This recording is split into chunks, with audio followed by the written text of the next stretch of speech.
Bonjour à toutes et à tous, c'est David, j'espère que vous allez bien. Aujourd'hui nous avons une question qui va concerner les pratiquantes et les pratiquants les plus âgés d'entre nous.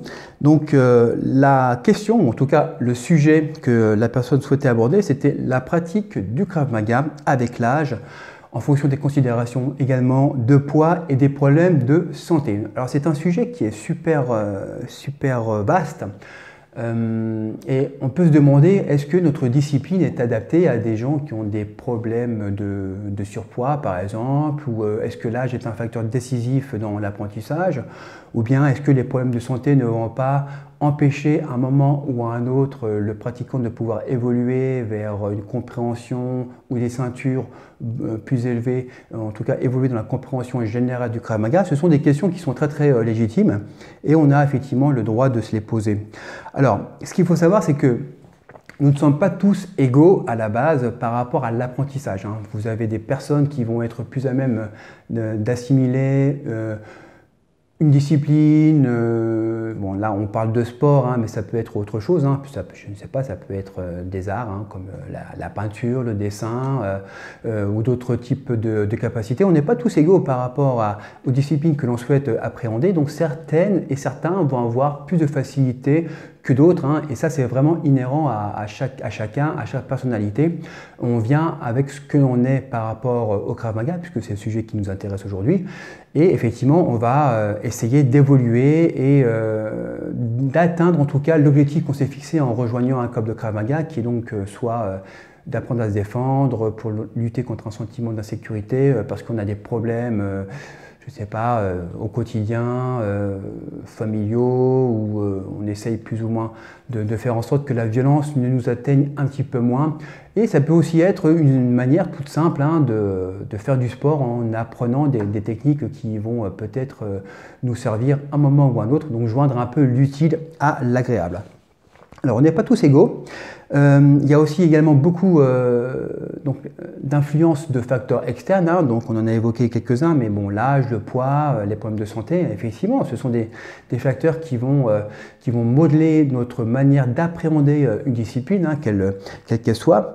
Alors, pour reprendre ces trois facteurs sur l'âge, le poids et les problèmes de santé, donc, si on prend le cas de l'âge, donc l'âge effectivement on ne va pas apprendre aussi efficacement, donc là l'ensemble de beaucoup d'études l'ont prouvé, le cerveau humain il est vraiment fait pour bien apprendre des choses en étant relativement jeune. Bon, on est fait pour ça, donc naturellement je ne dis pas que plus on va vieillir, moins on va apprendre des choses. L'idée en fait c'est de se dire, bon voilà, avec l'âge, effectivement, on a une expérience, on a des habitudes d'apprentissage ou des évolutions qui nous font que, effectivement, on va appréhender les choses plutôt mieux qu'une autre. Donc, on n'est pas tous égaux, mais l'âge, effectivement, joue un facteur décisif et faire du Krav Maga à 50 ans, ce n'est pas la même chose que de faire du Krav Maga à 20 ans. Donc, effectivement, l'âge est un facteur qui est assez déterminant dans l'apprentissage du Krav Maga ou de n'importe quelle discipline, tout en sachant que des fois, on a quand même des sacrées surprises. C'est-à-dire qu'on a peut-être des personnes qui ont dépassé la cinquantaine et qui vont avoir un apprentissage qui sera plus facilité que des personnes qui ont 20 ans. Tout ça pourquoi? Parce qu'effectivement, on n'est pas tous égaux par rapport à l'apprentissage d'une discipline que l'on peut avoir.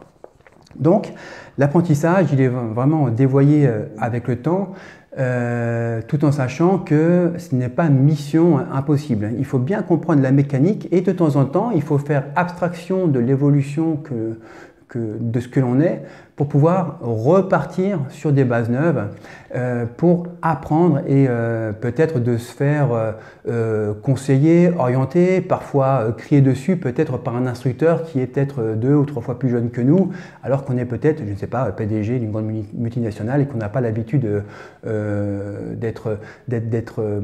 nous parle en tout cas de cette manière-là. Donc, effectivement, c'est pas évident, il faut vraiment faire abstraction, faire table rase et de se dire, bon voilà, je suis complètement débutante ou débutant, je fais table rase de mon passé et j'essaie d'apprendre du mieux possible en dépit des considérations de l'âge. Maintenant, concernant le poids, effectivement, c'est aussi quelque chose puisqu'on fait, quoi qu'il en soit, une méthode de self-défense qui implique naturellement un petit volet physique. Donc, le volet physique, une personne qui peut-être va faire 120 kg et qui est en surpoids, qui n'a pas trop fait de sport et qui commence à faire sa première année de Krav Maga, va peut-être éprouver plus de difficultés qu'une personne qui est peut-être svelte, voilà, et qui fait 60 kg, qui est bien comme ça et qui a plus de facilité par rapport à une considération de poids. Ceci étant, le poids, ça ne doit pas non plus être un facteur limitatif au global. Un facteur limitatif pour la simple et bonne raison que le poids n'empêche pas l'exécution d'une technique. Sur un étranglement, par exemple, le fait que je sois plus lourd que mon adversaire ou que je sois en surpoids ne va pas m'empêcher de faire un dégagement correct.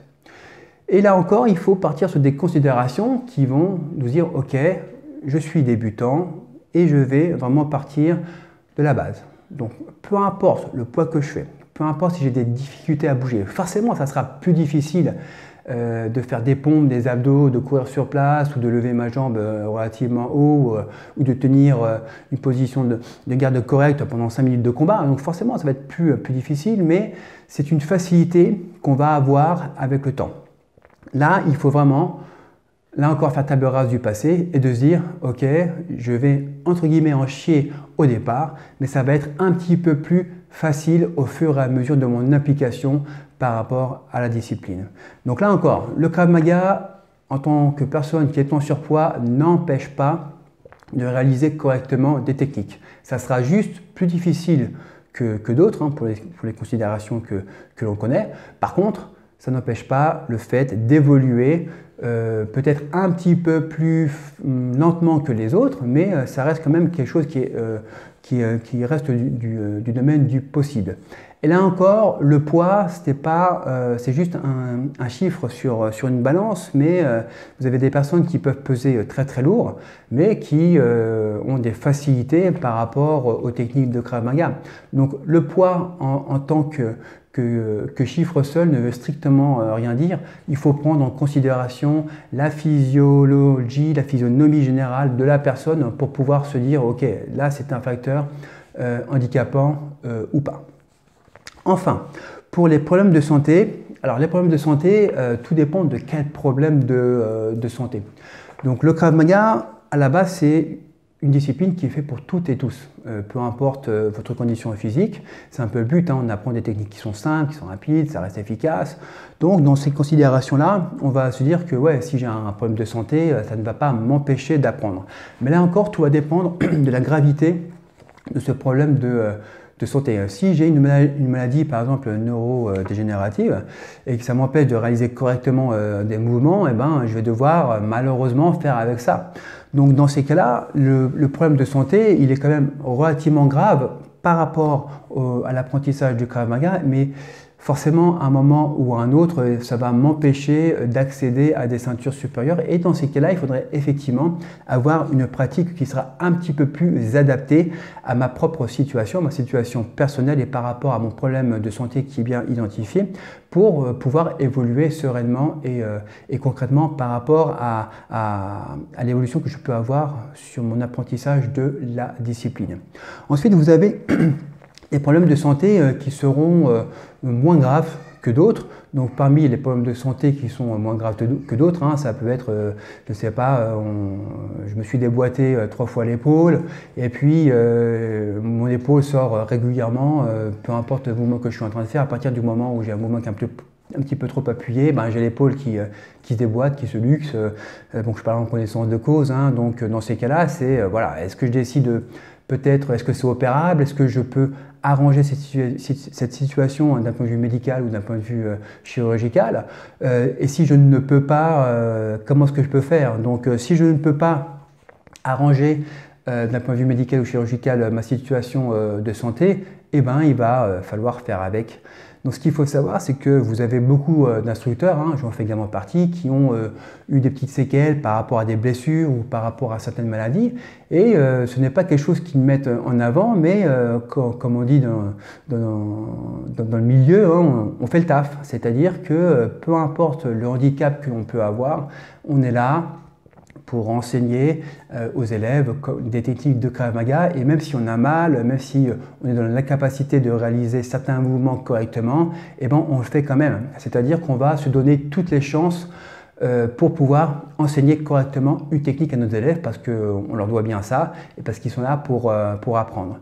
Donc quelque part on devient des exemples pour nos élèves sans forcément le crier sur tous les toits. Mais ce qu'il faut savoir, c'est que lorsque vous parlez par exemple à, je sais pas, des chirurgiens orthopédiques et qui voient qui ont comme patients par exemple des joueurs de football professionnels et qui voient l'état du pied ou des chevilles et des tendons des pieds de footballeurs professionnels, logiquement une personne normale ne devrait pas jouer au foot en étant dans cet état-là. Donc ce qu'il faut savoir, c'est que à un moment donné, il y a l'esprit ou le mental qui prend la relève et on essaye, même si ça fait mal, même si ça va occasionner peut-être des séquelles par la suite, on le fait quand même. Donc, il faut savoir que si le problème de santé n'est pas vraiment limitatif et peut être en tout cas opéré ou on peut être géré médicalement parlant, on a la possibilité d'aller plus loin que notre état de base, c'est-à-dire de pouvoir se transcender. Alors effectivement, là ce que je vous dis, ça paraît tout beau, tout mielleux, etc.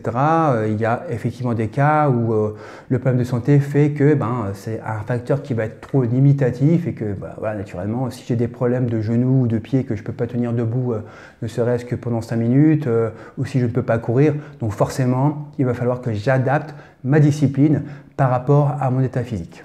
Voilà, j'espère avoir été complet pour ce vaste sujet. N'hésitez pas à poser des questions via le lien qui est indiqué ci-dessous. Merci, à bientôt.